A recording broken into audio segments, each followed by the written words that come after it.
I found the weirdest keyboards on the internet. Folding keyboards, laser projected keyboards, and some keyboards that are so strange I'm not even sure if they qualify as keyboards at all. I spend a lot of my day typing, whether it's scripting, editing, sending emails, or anything else in between. So naturally I gravitated into the world of keyboards, and up till this point I really thought that I had tried everything. Membrane, mechanical, Hall effect, customs, until I went to Amazon and saw this guy right here, the Samsur's Bluetooth foldable keyboard. See, I love my custom mechanical keyboards, but there's a problem with them. They're pretty heavy and they take up a lot of space, so they're not exactly portable.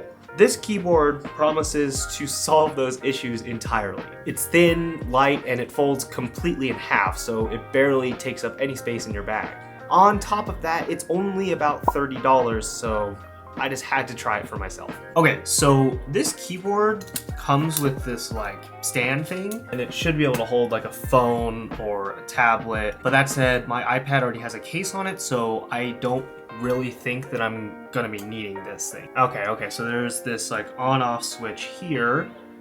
Okay, looks like it's on. Oh, there we go. Bluetooth keyboard. Okay, it's connected. Okay, so I have a little mouse with this trackpad. That's very nice. Click feels pretty good. Okay, so let's do a test on monkey type here.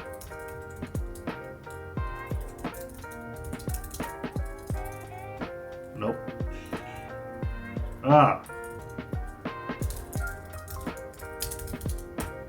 Okay, so that was a pretty bad result for me. I think the thing I'm noticing is some of these keys are in this weird configuration because they have to fold like this. Even if you're gonna ignore like this section right here, key to key, you'll notice a little bit smaller or closer together.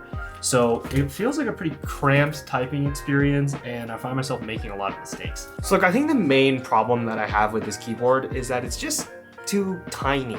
I think they tried to strike a balance where they wanted to have a keyboard that's small and portable because that's the whole point of the folding gimmick. But they also wanted to have one that's functional, so they added the touchpad. Because of that though, they kind of had to like cram an entire keyboard into this space. And to be honest, it just doesn't make for a very comfortable typing experience. It's definitely better than just trying to type on my iPad without a keyboard at all, so I'll give it that. But I would have rather them just give me a full-size keyboard and maybe even scratch this touchpad altogether. Like I could always just, touch my iPad screen to navigate around. Or they could still include the trackpad, but just put it at the bottom of the keyboard, kind of like the Magic Keyboard does. I just don't think that the decision to shrink the keys in size so they can fit the trackpad on the side really works all that well. But considering it's only $30, 5 out of 10. Okay, let's step it up a notch. The foldable keyboard idea is nice, but what if I wanted a keyboard that's even lighter and even more portable? This is the Sungwoo roll-up keyboard. They really did go for the portability factor here. I mean, this thing can roll up and fit pretty much anywhere. And this thing is pretty dang light as well. So I found this attachment thing, and that's gonna allow me to actually hopefully plug this in. Okay, it works. Oh no. Ugh, I hate this. Oh my gosh. Okay, so first off, I think it feels a lot closer to full size, but it's so squishy. Here, give me a second. Okay, when I type on a normal keyboard, if you compare the experience here, like this is so tactile, it just sounds way better. This thing feels like I'm typing on Jello. Yeah, I don't like that at all. I mean, look, this thing works and it's cheap and portable, so it's not like it's false advertising. But you would not catch me dead ever typing on this thing again. 2 out of 10. Okay, so this next keyboard, believe it or not, is the most portable yet. I mean, we've seen folding keyboards and roll-up keyboards. Like, where do we even go from here? How about keyboards that I'm not even sure are really keyboards? I mean, what even is this thing? It's got 3 buttons on it, a knob, and an LED screen. And on top of that, it's the most expensive product in this video so far for $35. This thing is called the Seio device, and it has a very particular use case. Obviously, it isn't a traditional mechanical full-size keyboard that you're gonna use for typing. It's actually designed for specific video games. Games like Osu or Geometry Dash require millisecond precision to play at the highest level, and usually they only require one actual button to play. So it's especially important to make sure that your input device is as low latency and accurate as possible when you're trying to beat the hardest levels. This thing has two main features that attract players of these kind of games: an 8000 Hz polling rate and rapid trigger switches. A high polling rate means that the keyboard is checking for your inputs more frequently, making it have less input latency between when you physically press a key and when your computer registers the key press. So specifically, an 8000 Hz polling rate means that this thing is refreshing 8000 times per second to see if you pressed a key. So that's pretty dang fast. And rapid trigger switches ensure that you can customize how far you press your key down before it registers a press.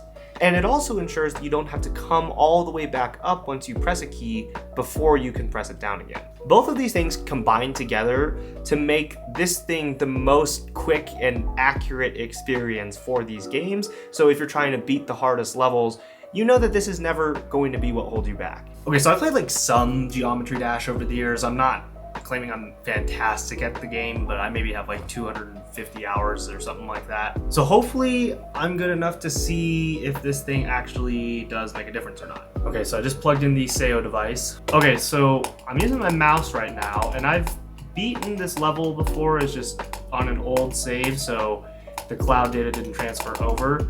And hopefully it's hard enough to where I can actually tell whether or not I can feel a difference. So the mouse feels just fine. Okay, let's try the Sayo device.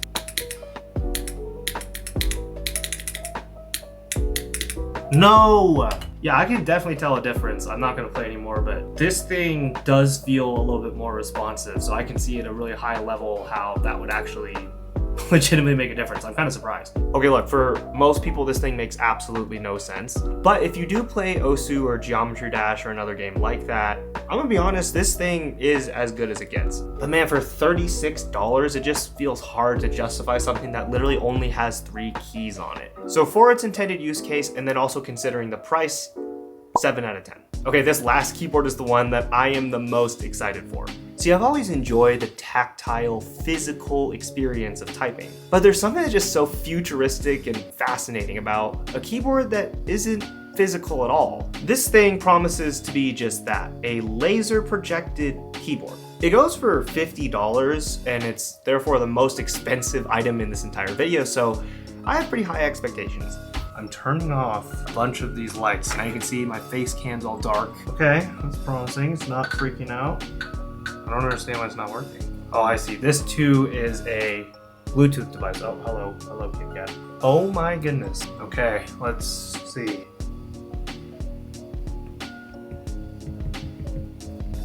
Why isn't it working now? There we go. Oh, nope. Oh my gosh. Come on, E.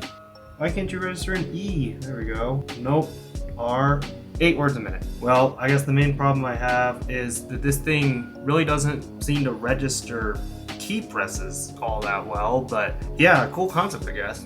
Look, as a concept, this thing is so cool. Like, the fact that a product like this is even possible at all is really pretty mind-blowing. Look, beyond the concept, I don't think I would ever prefer to use this over a physical keyboard. I mean, what situation am I gonna wanna set this thing up and have it project onto a desk and have the lighting be dark enough to where I can see it, instead of just using a normal keyboard? I really do miss that satisfying feeling of just actually typing on something real. And beyond just the personal preference, I actually think that typing on a physical keyboard is a lot more accurate than using this thing. It's all kinds of things that you take for granted on normal keyboards until it's gone. The little ridges on the F and J keys, the indentations between keys, those are actual physical markers that my brain uses every second to make sure that my fingers are still where they're supposed to be. Look, if I were to only consider the price and the actual user experience, this thing would get a pretty low score. But because it's a really cool concept, 4 out of 10. Let me know down below if there's any other weird keyboards that I should try in a future video.